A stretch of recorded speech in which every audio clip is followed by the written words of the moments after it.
আমি ডাক্তার মোজানুল আবদিন আজকে একটা দ্রুত বীর্যপাতে কাজ করে এরকম একটা ওষুধ নিয়ে কথা বলবো।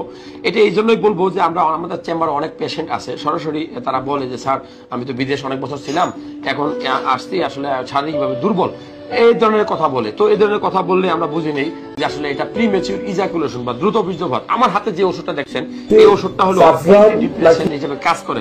যাদের এই ধরনের সমস্যা আছে আমি বলবো যে বউয়ের কাছে যেতে ভয় পান, হ্যাঁ, বা আপনি আসলেই মানে যেটাকে আমরা বলি যে এটা তো লজ্জার কিছু নেই, এটা লজ্জার কিছু নেই। বাস্তবতা এই কারণেই যে আপনার লজ্জা পাওয়ার সাথে যদি আপনার সংসারটা ভেঙে। আচ্ছা বলেন, একটা পুরুষ মানুষের কতটুকু সহবাসের স্বাভাবিক সময় হওয়া উচিত বুঝতে পারবেন?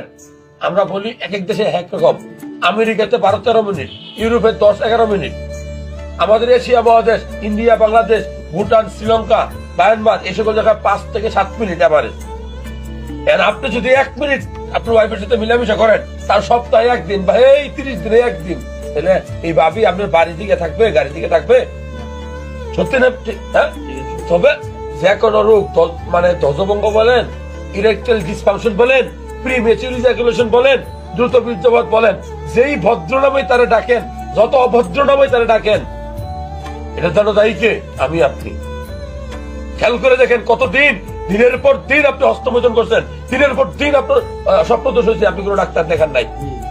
ডাক্তার দেখাবেন না কেন? আপনি ডাক্তার কাছে বলবেন না কেন? এত লজ্জা পেলে হবে? কথায় কথা টানে। এই যে ও বলছে, এই জন্য আমি বেশি যে বিয়া করতে ডরায় না, সরি বিয়া করবো নাকি